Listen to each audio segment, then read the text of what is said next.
नमस्कार मित्रांनो, ठरले तर मग या मालिकेच्या आजच्या भागामध्ये मी तुम्हा सर्वांचं अगदी मनपूर्वक स्वागत करते. आजच्या भागामध्ये आपल्याला पाहायला मिळतं, आता सायली महिपत शिकरेंना म्हणते, असं कुठलं सत्य आहे की जे नागराजला माहीत आहे, पण आम्हाला सत्य माहीत नाहीये. नागराज नक्की कुठल्या सत्याबद्दल बोलत होता? असं कुठलं सत्य आहे जे तुलाही माहीत असेल?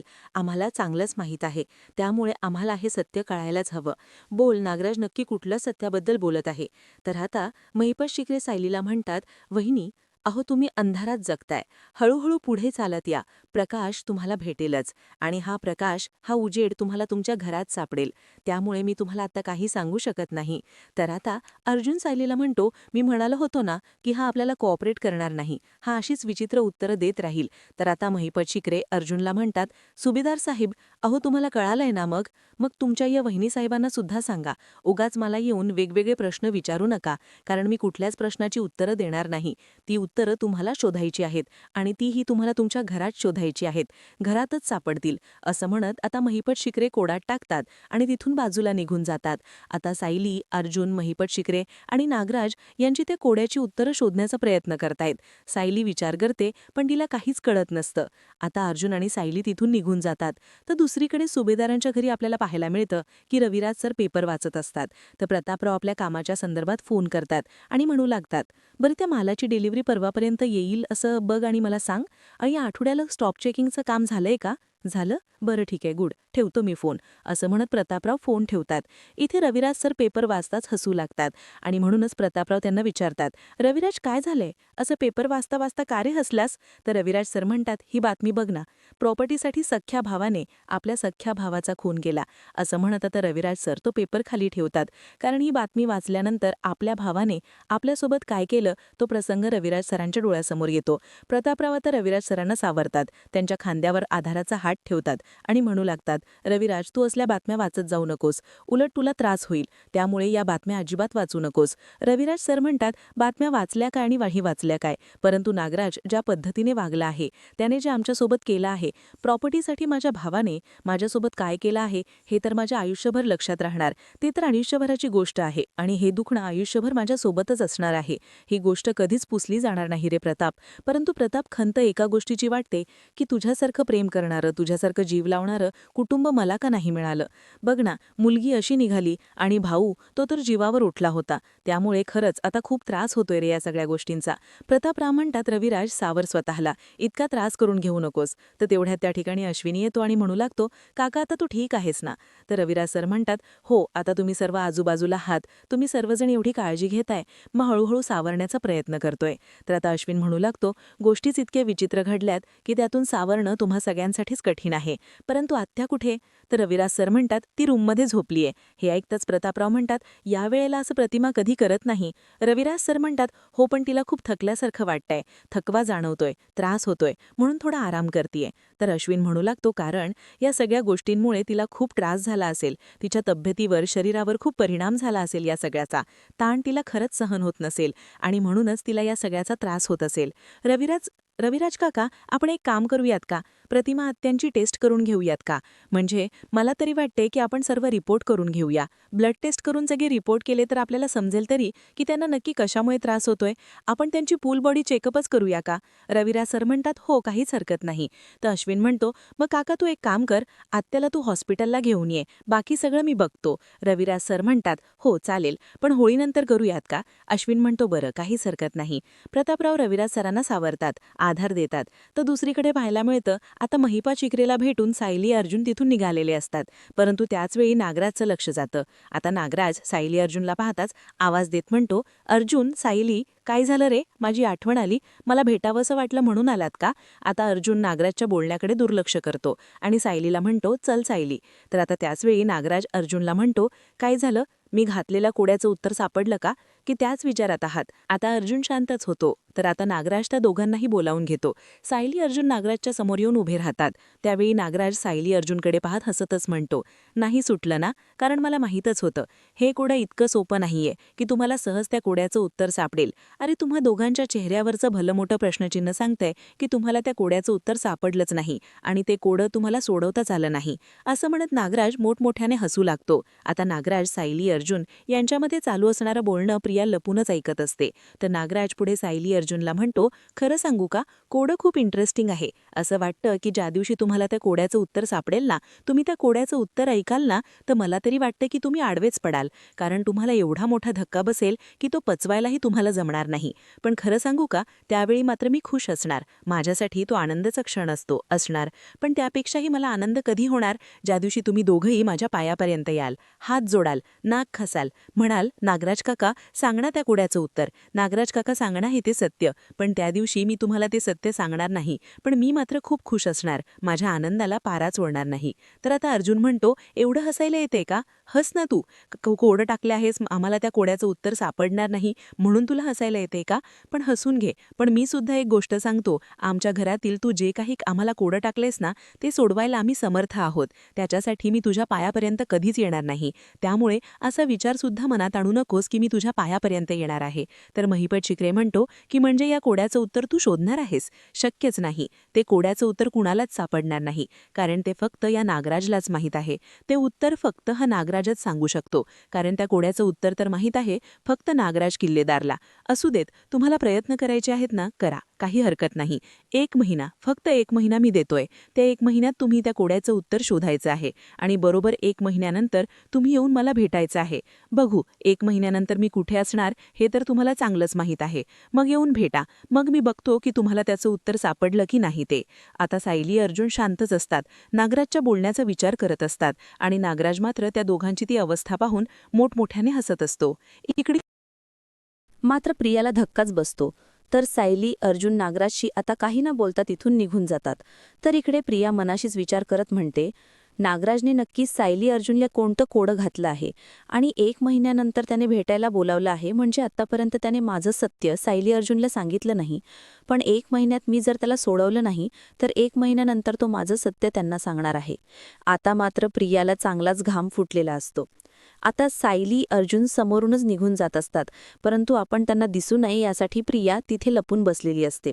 आता हे सगळं काही नागराजला चांगलंच माहीत असतं आणि म्हणूनच नागराजला ह्या सगळ्याची मज्जा वाटत असते आणि म्हणून नागराज हसत असतो. इकडे सायली अर्जुन जेलच्या बाहेर येतात. आता अर्जुन सही करतो आणि सायलीकडे पाहतो, तर सायली मात्र विचारांमध्ये हरवून गेलेली असते. नागराज, महिपत शिक्रे यांचा बोलल्याचा सायली विचार करत असते. तर अर्जुन सायलीला म्हणतो, चल मी तुला अगोदर घरी ड्रॉप करतो आणि त्यानंतर ऑफिसमध्ये जातो. तर सायली मात्र तिच्याच विचारात हरवून गेलेली असते. अर्जुन सायलीला म्हणतो, काय झालंय? सायली म्हणते, काहीच नाही. मला तर काही कळतच नाही की या दोघांचं नक्की बोलणं आणि त्याचा काय अर्थ आहे. अर्जुन म्हणतो, मी तुला सांगतोय ते ऐक. तू आता जास्त विचार करू नकोस. चल मी तुला घरी ड्रॉप करतो. तर अर्जुनला सायली म्हणते, नाही नको. अहो तुम्हाला उशीर होईल. मी रिक्षाने जाईन ना. तर अर्जुन सायलीला म्हणतो, रिक्षात बसून काय करणार? असाच फक्त विचार करत बसणार. त्यापेक्षा चल मी तुला घरी ड्रॉप करतो. सायली म्हणते, मला तर या दोघांच्या वागण्याचं काही कळतच नाही. हा नागराज आणि महिपत एवढं विचित्र का वागता आहेत?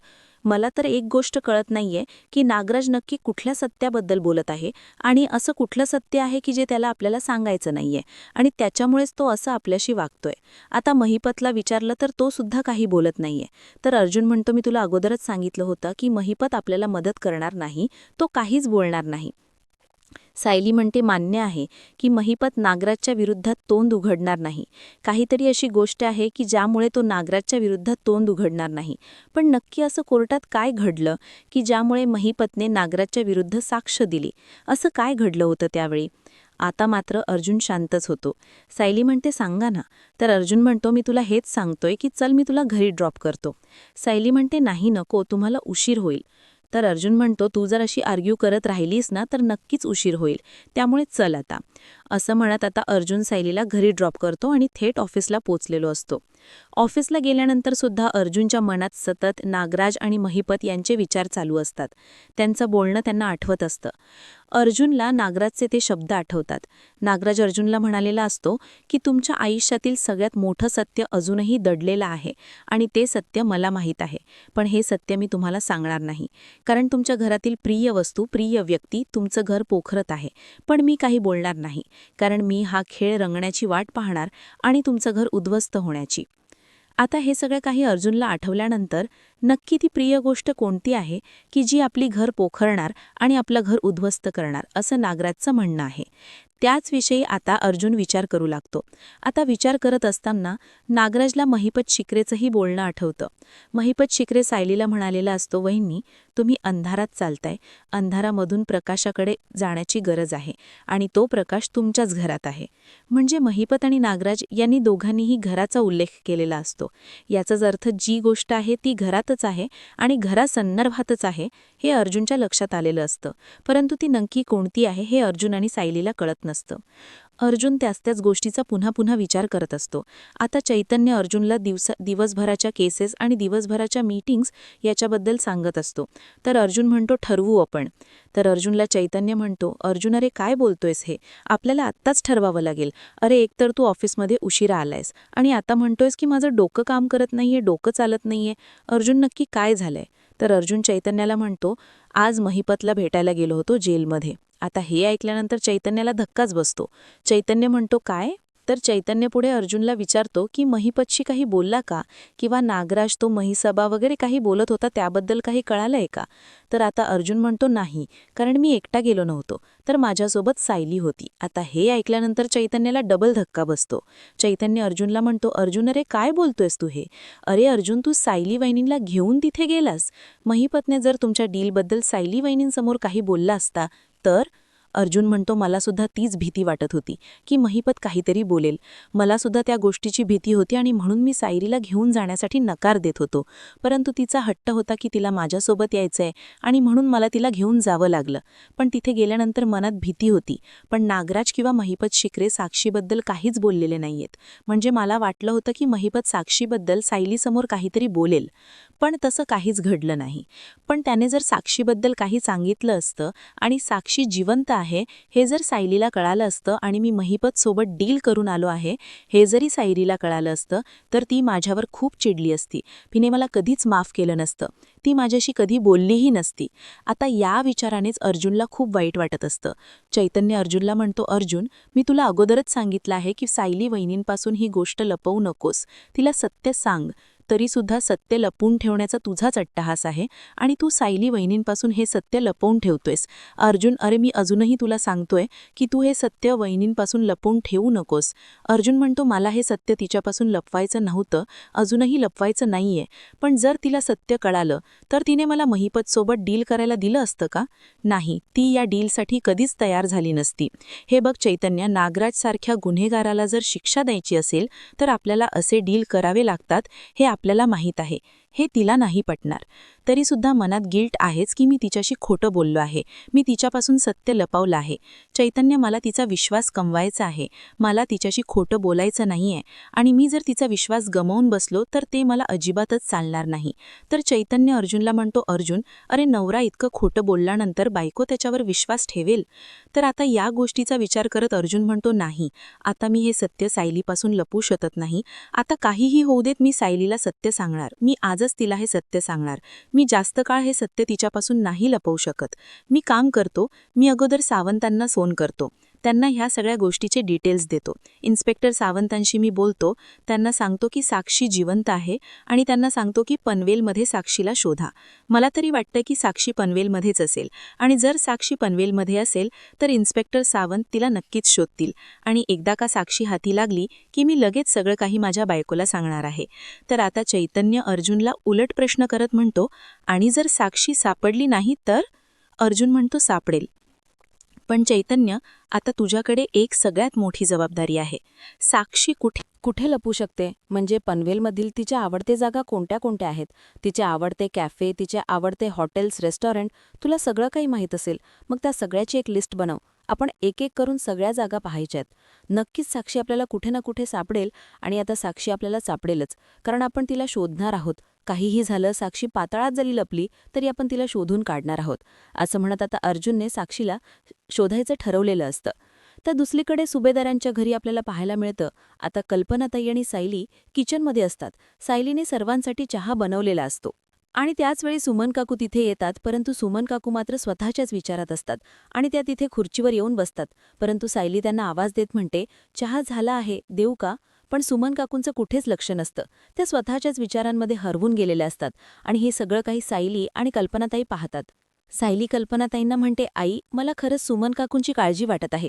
बघा ना, आजकाल ते स्वतःच्याच विचारांमध्ये हरवून गेलेले असतात. कधीही बघितलं तरी त्या स्वतःमध्येच हरवलेल्या असतात. अजूनपर्यंत त्या फारशा कोणाशी काही बोलत नाहीत आणि हसत तर अजिबातच नाहीत. परंतु त्यांची ही अवस्था मला नाही पाहावत. नागराज काकांच्या विचारात त्या स्वतः मात्र हरवून गेल्या आहेत.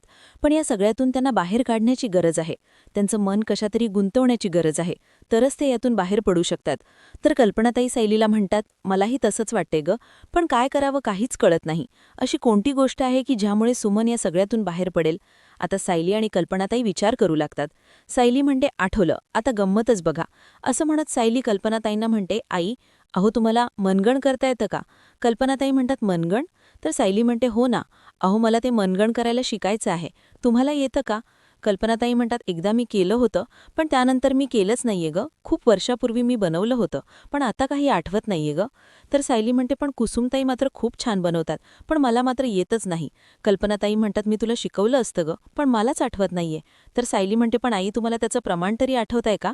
तर कल्पनाताई म्हणतात, मला असं वाटतं की दोन्ही गोष्टी अगदी समप्रमाणात घ्यायच्यात, म्हणजे चणा डाळ आणि साबुदाणाही.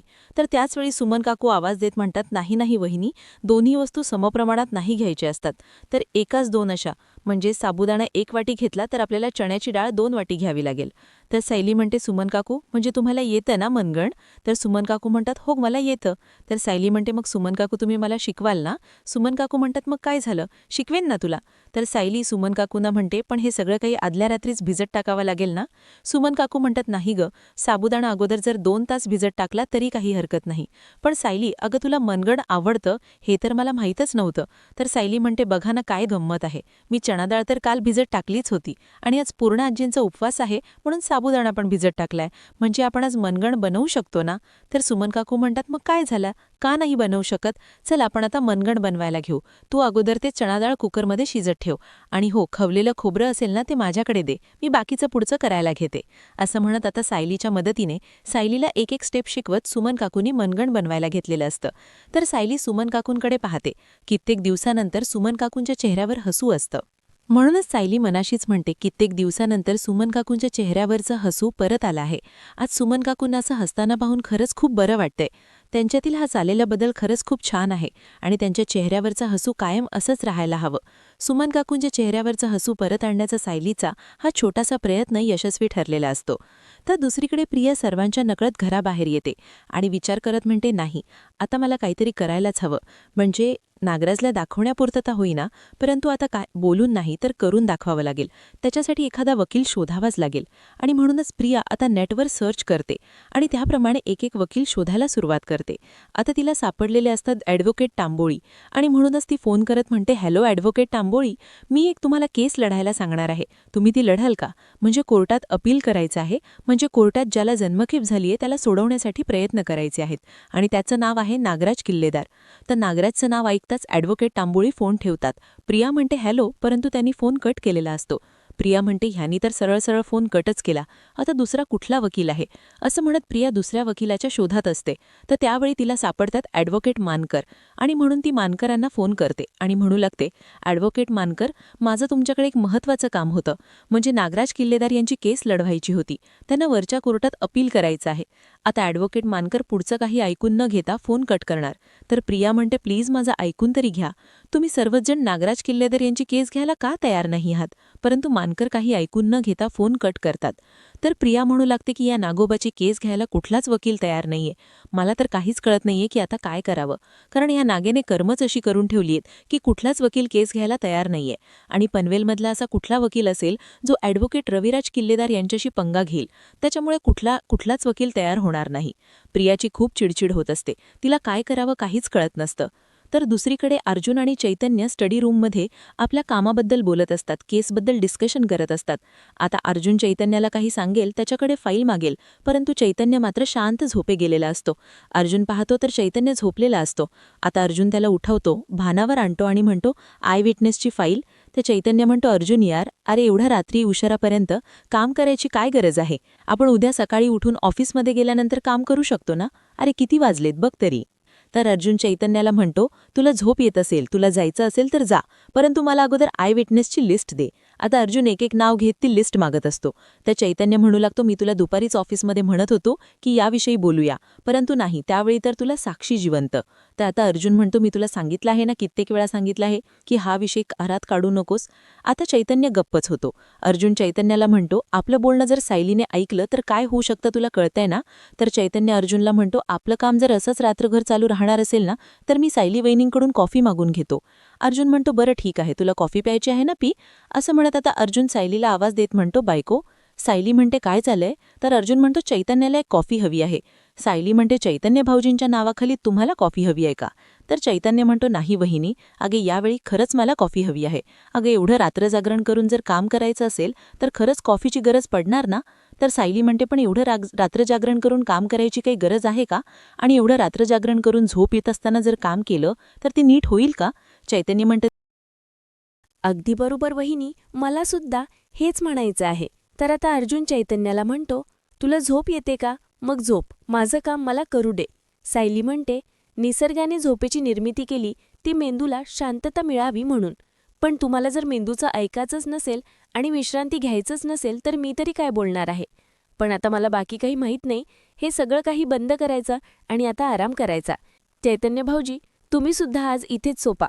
मी मागची गेस्ट रूम ओपन करते, त्यामध्ये तुम्ही जाऊन झोपा. तर चैतन्य म्हणतो, नाही नाही वहिनी, हे काम झालं ना की मी जाईन घरी. तर अर्जुन म्हणतो, नंतर कशाला, आत्ताच जा ना. कारण तू जर अजून थोडा वेळ थांबलास तर मला अजून लेक्चर ऐकावी लागतील. त्यापेक्षा तू घरी जाशील ना तर खरंच शांत वाटेल.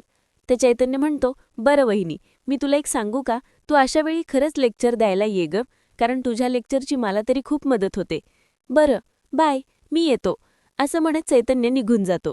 आता अर्जुन पुन्हा एकदा कामाला बसतो. तर सायली अर्जुनला म्हणते, तुम्हाला काही वेगळं सांगायला हवे? अर्जुन म्हणतो, नाही, थोडंच काम राहिलंय, थोडंच राहिलंय. त्या सायली म्हणते, हो का? आता अर्जुन काम करत असतो. त्या सायली अर्जुनला अगदी लाडातच येत म्हणते, तुम्हाला जर जागरणच करायचं असेल तर ते जागरण माझ्यासोबत करा ना. तर अर्जुन म्हणतो, काय? सायली म्हणते, हो, माझ्यासोबत जागरण करायला आवडेल ना तुम्हाला? आता मात्र अर्जुन एका क्षणाचाही विलंब न करता आपलं काम बंद करतो आणि म्हणतो, यासाठी तर मी कायमच रेडी असतो. चल मग. असं म्हणत आता अर्जुन आणि सायली एकमेकांचा हात हातात घेत बाहेर गार्डनमध्ये आलेले असतात. तर अर्जुन सायलीला म्हणतो, बायको, हे मात्र तू चीटिंग करतेस. म्हणजे बघ ना, मला वाटलं होतं तू मला आपल्या बेडरूममध्ये घेऊन जाशील, पण तू तर इथे गार्डनमध्ये घेऊन आलीस. इथे का घेऊन आलीस? ते सायली म्हणते, घरात बसून तुमचं डोकं चालत नव्हतं, तुम्हाला काही सुचत नव्हतं. मग म्हटलं की तुम्हाला असं बाहेर शांत वातावरणात निसर्गाच्या सानिध्यात घेऊन यावं, म्हणजे तुम्हाला बरं वाटेल आणि सगळ्या गोष्टी आठवू लागतील. तुम्हाला मी बाहेर घेऊन आले हे आवडले नाहीये का? तर अर्जुन म्हणतो, खरंच खूप आवडलं आहे. आणि अर्जुन सायलीच्या गळ्यात हात ठेवत म्हणतो, मला माहीत नव्हतं की माझी बायको इतकी रोमॅन्टिक असेल आणि मला अशा रोमॅन्टिक वातावरणात घेऊन येईल. सायली म्हणते, गप्प बसा आता, माझ्या मनात असं काही नाहीये आणि रोमॅन्स म्हणजे तुम्हाला वाटतंय तेवढं असूच शकत नाही. बाहेर असं एकांतात बसून एकमेकांच्या डोळ्यात पाहून गप्पा मारणं म्हणजे सुद्धा रोमांचच आहे. आता तरी कळतंय का? अर्जुन म्हणतो, खरं आहे. आणि बघ ना, वकील नवरा आणि त्याची बायको सत्यापर्यंत पोहोचतात, हा सुद्धा रोमांचच आहे. सायली म्हणते, हो का? मग आता सांगा, तुमच्या डोक्यात नक्की कसला विचार चालू आहे? तुम्ही नक्की कोणता विचार करताय? तर अर्जुन म्हणतो, नागराजच्या बोलण्याचा. म्हणजे तो म्हणाला ना, म्हैसाब, पाणी, जमीन, हे जे काही शब्द त्याने वापरले ते सगळं काही वेगळं होतं आणि ते सगळं काही सिरियसमध्ये तो बोलत होता. मला तरी वाटते की असं कुठलं तरी भयंकर सत्य आहे जे आपल्याला माहीत नाही, पण नागराजला माहीत आहे. तर येणाऱ्या पुढील भागामध्ये आपल्याला पाहायला मिळतं, सायली अर्जुने सर्वांची नावं लिहिलेली असतात आणि खाली प्रियाचंही नाव असतं. अर्जुन सायलीला म्हणतो, नागराजने जो शब्द वापरला होता तो खूप अँटिक होता. त्यावेळी अर्जुनला आठवतं, नागराज म्हणालेला असतो की तुमची प्रिय वस्तू, प्रिय घर पोखरत आहे. त्यावेळी आता अर्जुन त्या गोष्टीचा विचार करतो आणि अर्जुन म्हणू लागतो, नागराजने प्रिय असा शब्द वापरला होता. तर आता दोघेही एकत्रच म्हणतात, प्रिया. तर आता सायली म्हणते, म्हणजे प्रियाबद्दलच असं कुठलं सत्य आहे जे आपल्याला माहीत नाही आणि आता त्याचा शोध घ्यायचा आहे. तर आता अर्जुन म्हणतो, ठरलं तर मग. असं म्हणत सायली अर्जुन एकमेकांच्या हातावर हात देत आता तन्वीचं खरं सत्य शोधायचं ठरवतात.